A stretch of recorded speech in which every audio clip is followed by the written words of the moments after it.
welcome again to the Acid Trash Jamboree, and to another episode dedicated to horror and exploitation films. In this case, I've gathered together another bunch of odds and ends that I've been enjoying, or not, in recent times. So yeah, without further ado, here are my thoughts on those.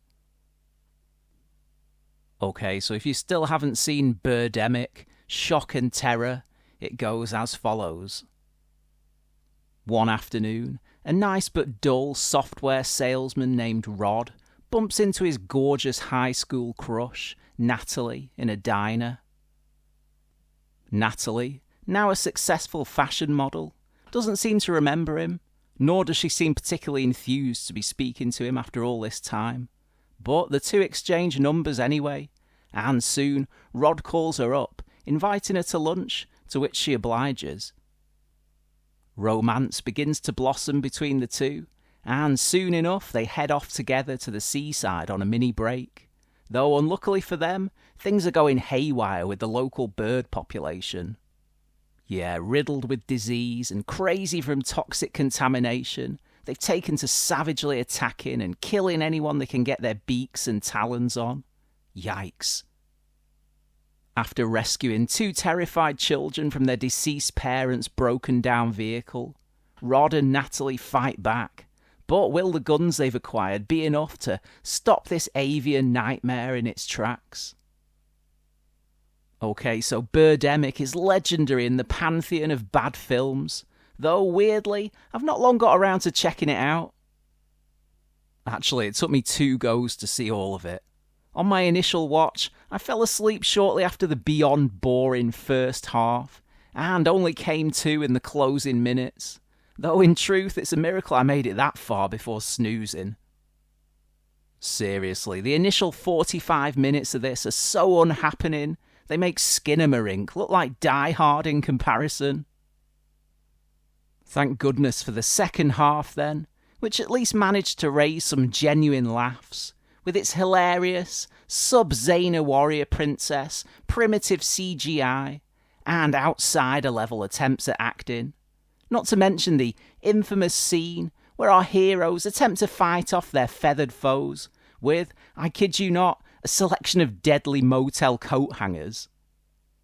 In reality, though, literally anything would pass as entertainment after that initial, brain-numbingly boring 3/4 of an hour. So it's not like the belated introduction of some action completely saves the film from the garbage heap. So yeah, whilst I'm glad to have finally got through Birdemic, if only to say I experienced it without slipping into a coma, as far as being something I want to keep hold of, it has 0 replay value. And that's speaking as someone who oftentimes genuinely finds things to like, if not outright love, in so-called bad movies. Yeah, it irks me somewhat when genuinely weird, creative and poetic efforts like Devil's Story or Deathbed, The Bed That Eats, to name but 2, are still routinely dumped on and dismissed as unwatchable when ugly, tedious tripe like this exists. Yup, Birdemic is truly one of the worst films I've ever suffered through, and comes thoroughly unrecommended. But enough ranting. Instead, let's jump back in time to 1976 and hop aboard the Devil's Express. And yeah, whilst at a martial arts and meditation retreat in China, with his friend and instructor Luke Curtis, a gang leader known as Rosen steals an amulet from an ancient grave, unwittingly releasing a terrifying demon in the process. The demon follows the pair back to New York, hiding out in a subway tunnel where it mutilates and kills all those it can get its claws on, biding its time until it finds the amulet thief. Meanwhile, gang warfare is out of control on the streets of NY, with constant battles between Rodan's black brothers and a gang of Chinese men. When members of both gangs start to die, each blames the other one, not realising there's a murderous demon on the loose beneath the city streets. It's up to Curtis to not only cool the tensions between the rival gangs, but to confront the demon head-on down in the dark, dank tunnel.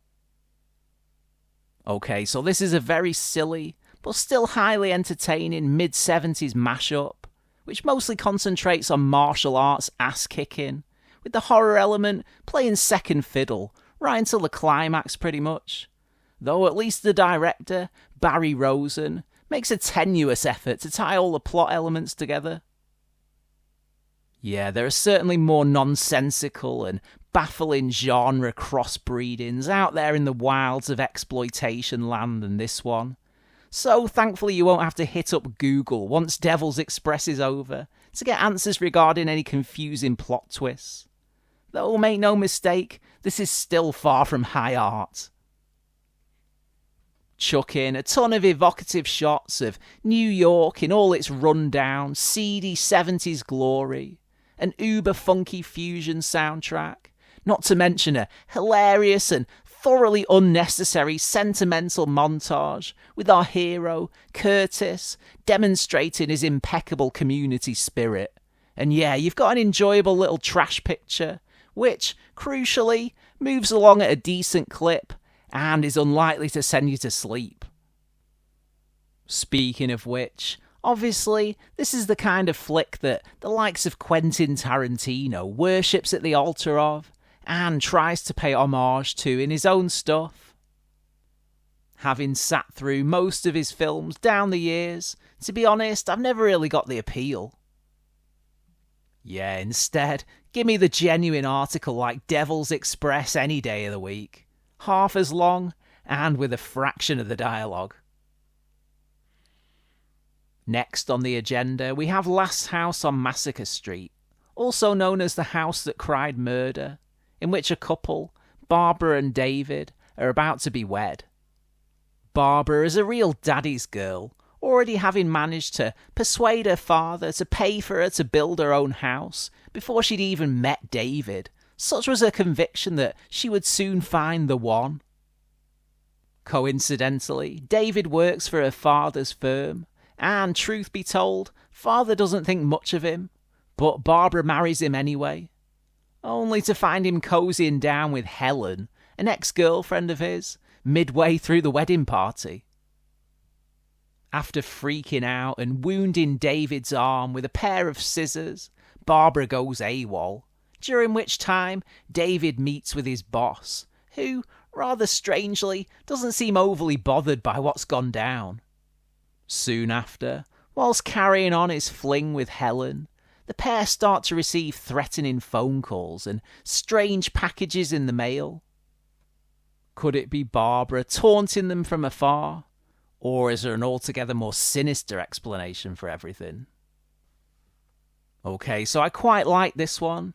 Whilst it's not the straightforward slasher I was expecting, and takes a while to really get going, it's worth the effort, gradually getting more claustrophobic and creepy as it goes along, ending up in a fairly weird and nightmarish netherworld for its final act. Whilst the acting is mostly about as impressive as you'd expect from a 70s low-budgeter, the actress playing Barbara, Robin Strasser, gives a decently unhinged performance in the short time she's on screen.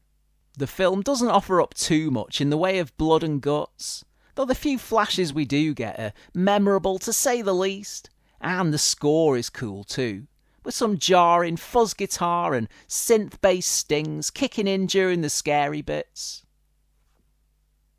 Yeah, overall, this is a weird and unsettling little psychodrama, with a distinct streak of that only in the 70s eerie otherness running through it.